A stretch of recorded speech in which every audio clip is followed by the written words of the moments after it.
Avez-vous déjà regardé votre compte bancaire en vous demandant comment certaines personnes arrivent à bâtir une fortune alors qu'elles ne gagnent pas forcément beaucoup plus que vous?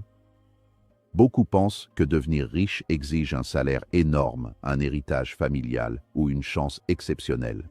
Mais la vérité est bien différente. La richesse ne commence pas avec combien vous gagnez, mais avec ce que vous faites de ce que vous avez déjà.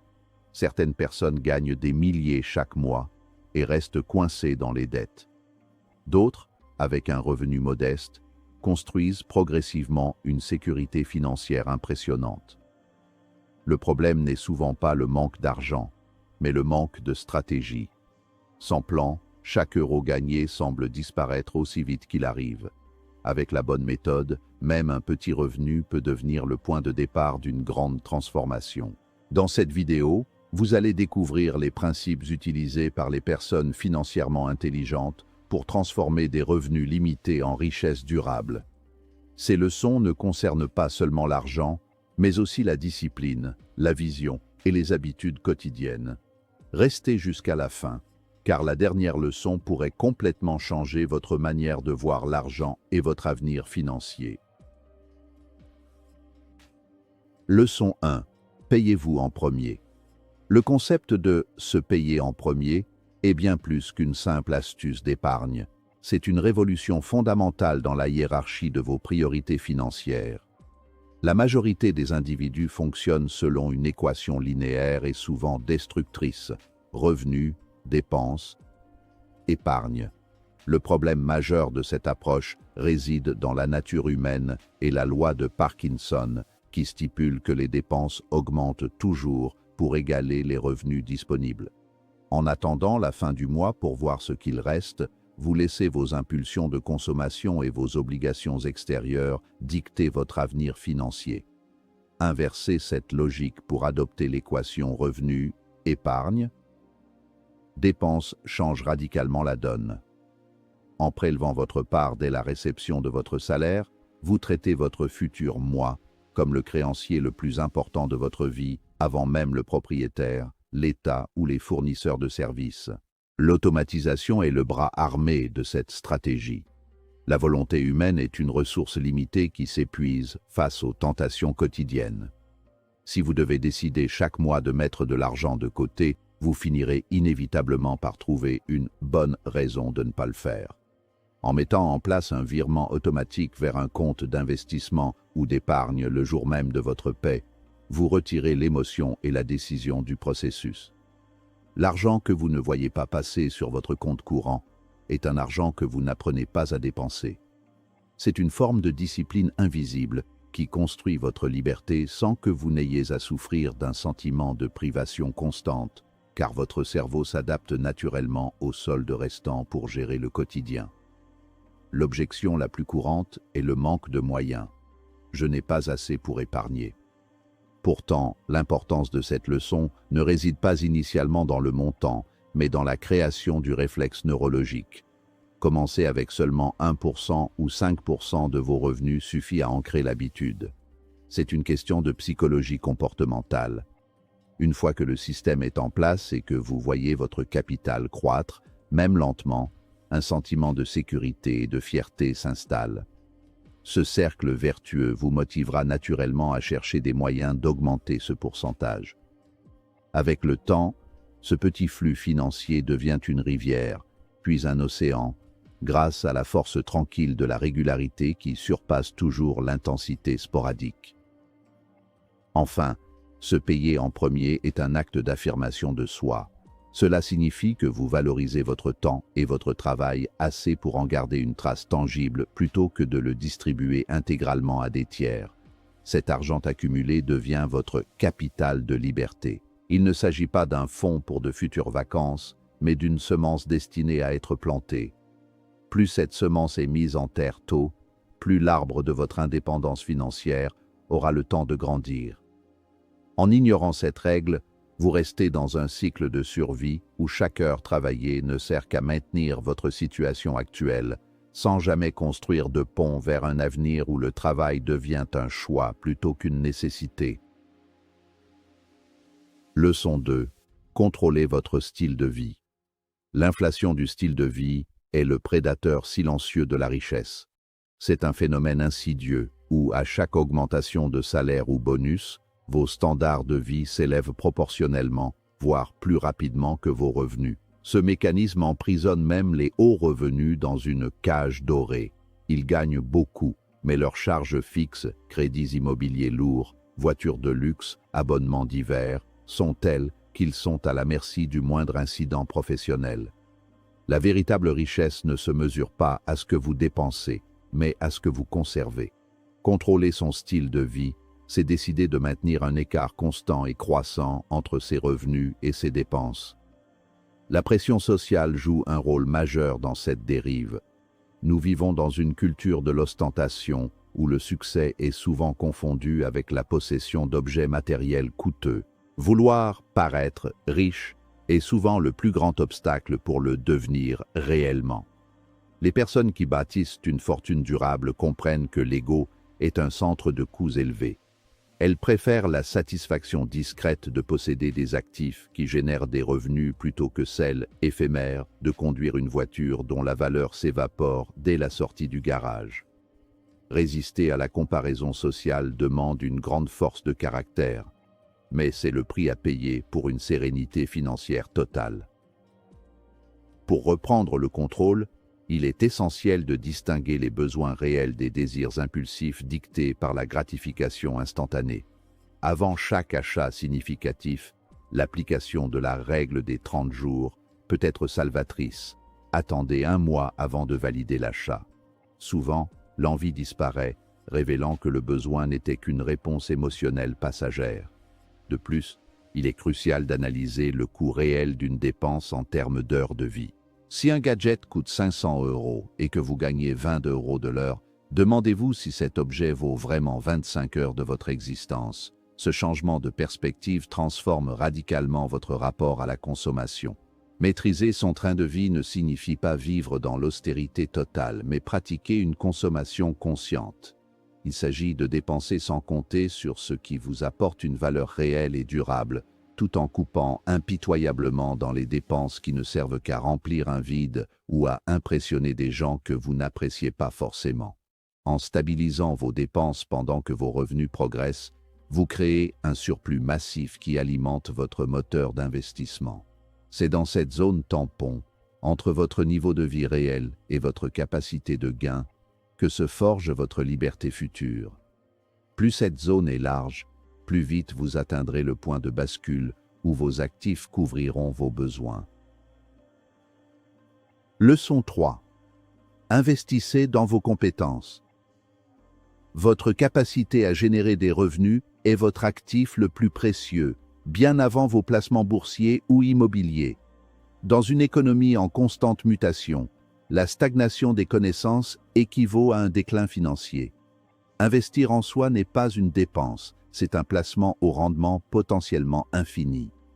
Contrairement aux marchés financiers qui peuvent fluctuer, les compétences que vous acquérez, qu'il s'agisse de maîtrise technique, de leadership ou de compréhension des mécanismes de marché, vous appartiennent pour toujours et ne peuvent être ni taxées ni volées.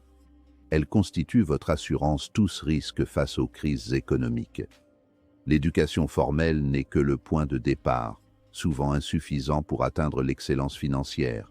Le véritable avantage compétitif se trouve dans l'auto-éducation continue. Lire des ouvrages de référence, participer à des séminaires spécialisés ou se faire accompagner par un mentor permet de compresser des années d'erreur en quelques heures d'apprentissage.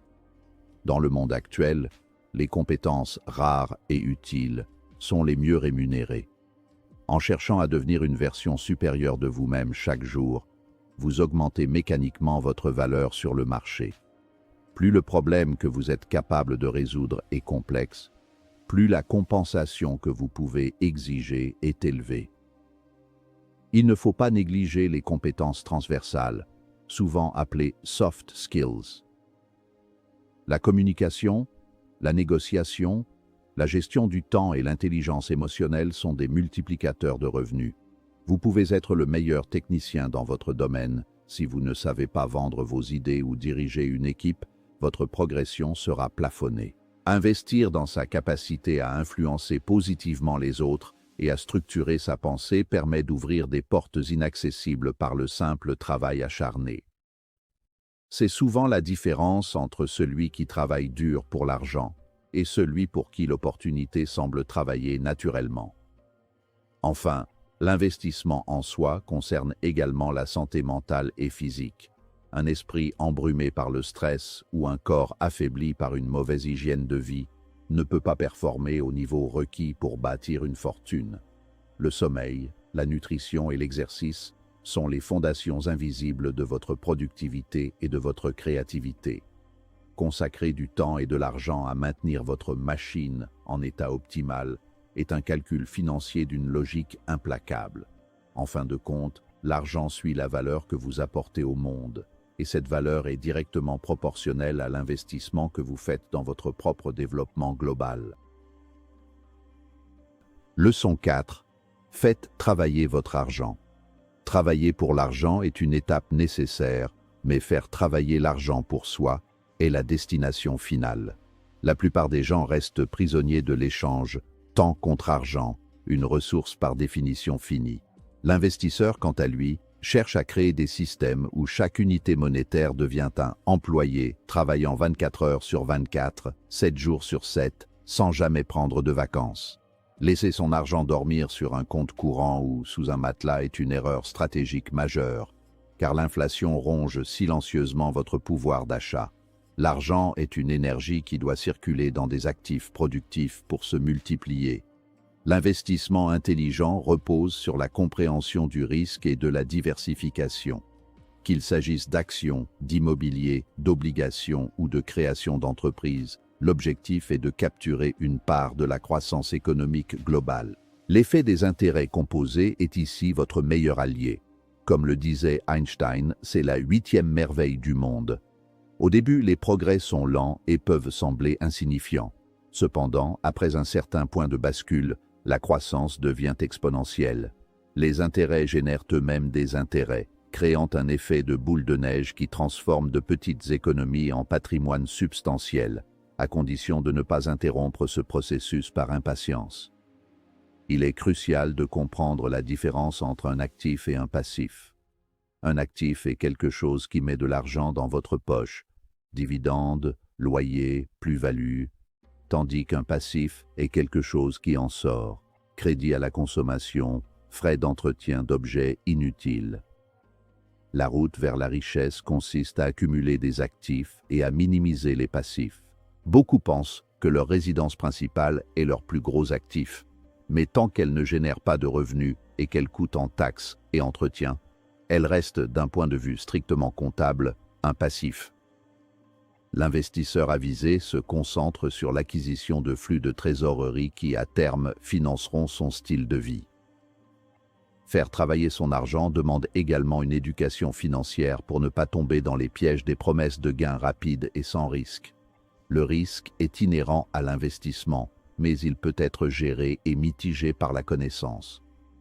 Apprendre à lire un bilan, comprendre les cycles de marché et évaluer la qualité d'un projet sont des compétences essentielles. Le véritable investisseur ne joue pas au casino.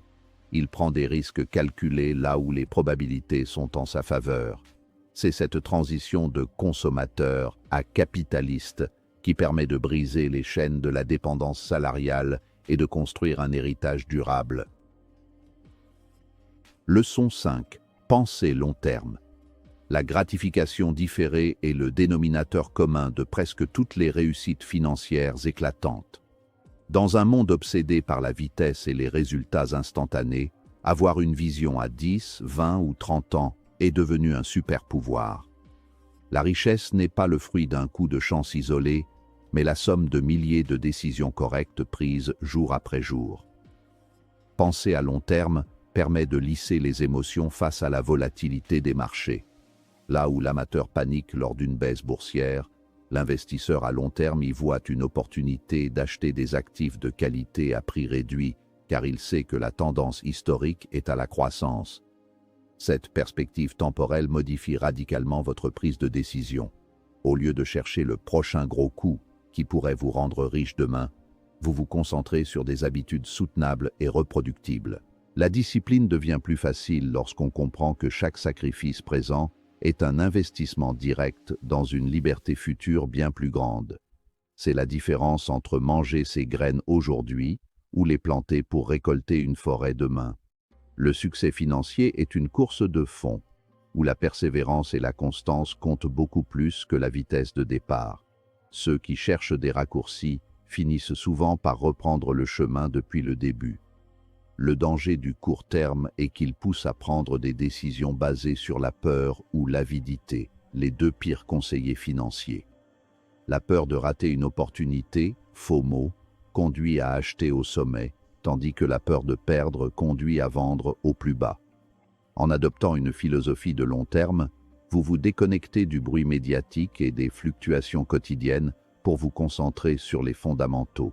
Vous comprenez que le temps est votre ressource la plus précieuse et que plus vous commencez tôt, moins l'effort nécessaire pour atteindre vos objectifs sera intense.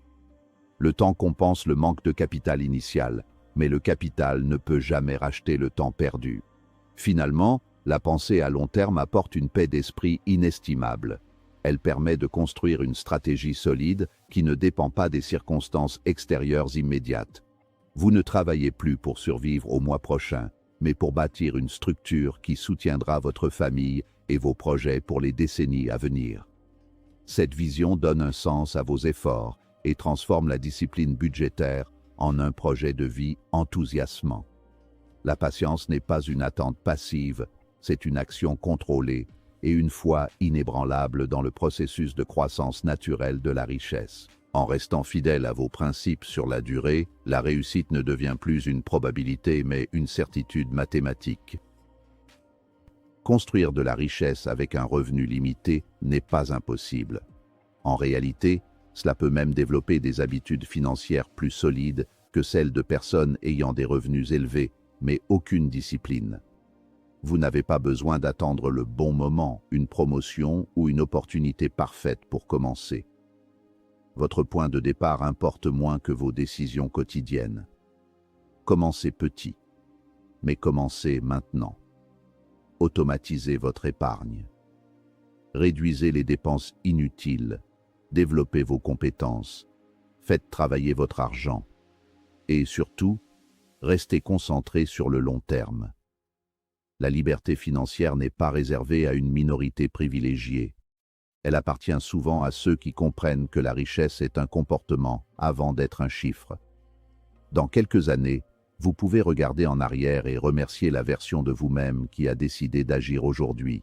Le choix est simple. Continuez à subir vos finances ou commencez à les maîtriser.